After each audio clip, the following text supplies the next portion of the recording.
পরীক্ষার আগের রাত্রে মানে এক ক্লাসে সকল হচ্ছে খ মার্ক কভার, সকল সংক্ষিপ্ত প্রশ্ন কভার, এগুলো জাস্ট তোমাকে প্রিপারেশন নিতে মানে হেল্প করবে, বাট তোমার আলটিমেট টার্গেট হচ্ছে এইটা। এবং এই জায়গাতেই এবার এ প্লাস এর প্যারামিটার নির্ধারিত হবে। একদম দেখাই দিচ্ছি, তোমরা যেটা চাও সেটা আমি তোমাদেরকে দেখাই দিচ্ছি। তোমরা যে জিনিসটা চাও আমি তোমাকে দেখাচ্ছি। দেখো, বিগত বছরগুলোতে এই অধ্যায়ের কতে এই প্রশ্নগুলো আসছে। মাইটোসিস কাকে বলে, ইন্টারফেস কি? ইন্টারফেস হচ্ছে কোষ বিভাজনের আগে একটা প্রস্তুতিমূলক পর্যায়, যেরকম পরীক্ষা দেওয়ার আগে তোমার প্রস্তুতিমূলক পর্যায় চলছে, একইভাবে কোষ বিভাজনের আগে তোমার প্রস্তুতিমূলক পর্যায়টাই হচ্ছে ইন্টারফেস। ক্যারিওকাইনেসিস কি, সাইটোকাইনেসিস কি, প্রোফেস কি, আকর্ষণ তন্তু কি, স্পিন্ডল যন্ত্র কি, মেটাফেস কি, অ্যানাফেস কি, এইরকম কোশ্চিন হচ্ছে বিগত বছরগুলোতে কয়ের জন্য আসছে। এবং ক্ষয়ের জন্য খুবই ছোট্ট করে সাজেশন দিতাম যে মাইটোসিসকে কেন সমীকরণিক বিভাজন বলা হয়, মিওসিসকে কেন রাশিমূলক বিভাজন বলা হয়, এইগুলো পড়লেই তোমাদের কমন এসে যাবে। এই বছর আসলে তা আর আসবে না। এই বছর এই যে আমরা এতক্ষণ পড়লাম না যে মিওসিস কিভাবে প্রজাতির স্বকীয়তা বজায় রাখে, মিওসিস কিভাবে বৈচিত্র্যতা সৃষ্টি করে, এই টাইপের কোশ্চিন গুলো এবার খতে দিবে। এটা তো তাও কিভাবে করে বললে অনেকটা নিজের মতো করে বানাই ছানায় লেখা যায়, কিন্তু মানে যখন তুমি চিন্তা করবা যে একটা কোশ্চিন আসছে যেটা একদম জিস্ট কথা চাচ্ছে, সেই জায়গাতে কিন্তু তুমি আর কোনো বানাই ছানায় লিখতে পারবা না। তাহলে কি করতে হবে? এই ক এবং খতে ভালো করার অপশন হচ্ছে দুটো। একটা হচ্ছে বই পড়তেছো যে অধ্যায়টা, সেই বইটা খুবই ভালোভাবে পড়তে হবে যে কোনো সাবজেক্টের।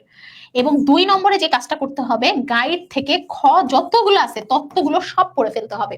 বাট এইটা বেশি ইম্পর্টেন্ট, বই পড়া এবং সাথে হচ্ছে বেসিক ক্লিয়ার করা।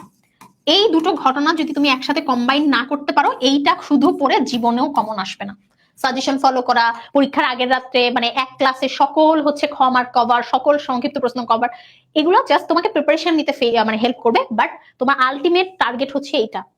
এবং এই জায়গাতেই এবার এ প্লাস এর প্যারামিটার নির্ধারিত হবে। এট দ্য সেম টাইম এই জায়গাতেই হচ্ছে স্টুডেন্টের মার্কের একটা বেশ উঁচু নিচু পার্থক্য তৈরি হবে। বুঝতে পারছি? আচ্ছা, লিখছো সংক্ষিপ্ত প্রশ্ন 5টা, একটা পিটন দিব। সংক্ষিপ্ত প্রশ্ন কি আমি বলছি 5টা না? সংক্ষিপ্ত প্রশ্ন 5টা না? সংক্ষিপ্ত প্রশ্ন কয়টা? 5টা। আর 4টা সৃজনশীল লিখবা না? তো 4টা সৃজনশীলের খ মার্ক তো ইকুইভ্যালেন্ট সংক্ষিপ্ত প্রশ্ন, তাদের তো হইলই 9টা। 9 দুগুণে 2 = 18, তাই হলো না? আচ্ছা, এখন আসি সেকেন্ড কোশ্চিন। আপুর শর্ট কোশ্চিন, আমি কোশ্চিনটার অ্যান্সার সবার প্রথম এফআরবির ক্লাসে তোমাদেরকে দিচ্ছি। আপুর শর্ট কোশ্চিনের অ্যান্সার কিভাবে হচ্ছে করব, ঠিক আছে?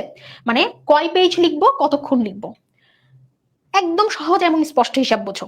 যখন সৃজনশীলের মধ্যে তুমি খ হচ্ছে মানে মার্কেট প্রশ্নের অ্যান্সার লিখো, তখন কতটুকু লিখো?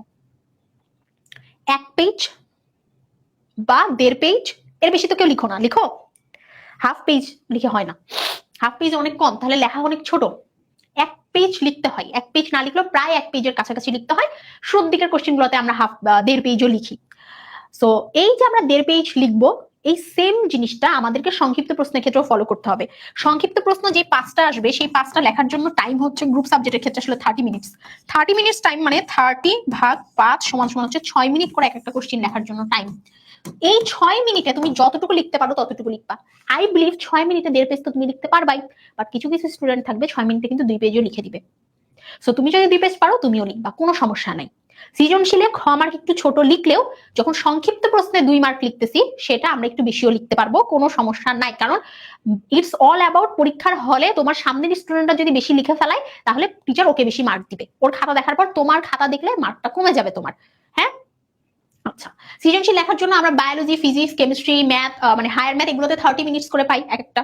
ম্যাথের ক্ষেত্রে আরো সেন্সিটিভ হইতে হবে। ম্যাথের ক্ষেত্রে খ মার্ক মানে তো ম্যাথ আসবে, যেটা হুবহু বইয়ের ম্যাথ আসবে। এই জন্য আমি বারবার বলছি এই বছর বইয়ের ম্যাথ কোনো কিছু বাদ দেওয়া যাবে না, যদি আমি ম্যাথ টিচার না, তারপর আমি তোমাদেরকে কথাগুলো বলে দিচ্ছি। হ্যাঁ, আচ্ছা, সো এই জন্য কোষ বিভাজন চ্যাপ্টার থেকে আমি দুটো সংক্ষিপ্ত প্রশ্ন তোমাদেরকে বলে দিচ্ছি। একটা হচ্ছে মাইটোসিসকে কেন সমীকরণিক বিভাজন বলা হয়, মিওসিসকে কেন রাশিমূলক বিভাজন বলা হয়।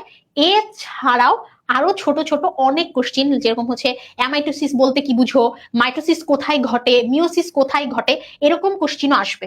এবার আসি যে কোশ্চিন আমি প্যারা করে লিখবো নাকি পয়েন্ট করে লিখবো। মিওসিস কোথায় ঘটে এই টাইপের কোশ্চিন তো আসলে প্যারা হয় না, এই টাইপের কোশ্চিন হচ্ছে পয়েন্ট হয়। মাইটোসিস বলতে কি বুঝো, মানে মাইটোসিসকে কেন সমীকরণিক বিভাজন বলা হয়, এই টাইপের কোশ্চিন মাঝে মাঝে প্যারা করেও লেখা যায়, পয়েন্ট করেও লেখা যায়। সো কিছু কিছু কোশ্চিন প্যারা, কিছু কিছু কোশ্চিন পয়েন্ট। আমি যেটা করতাম, আমার 5টা কোশ্চিন থাকলে আমি হয়তো 3টা পয়েন্ট করে লিখতাম, 2টা প্যারা করে লিখতাম। আমি বুঝাতে পারছি? সবাই এটা ক্লিয়ার হইছো?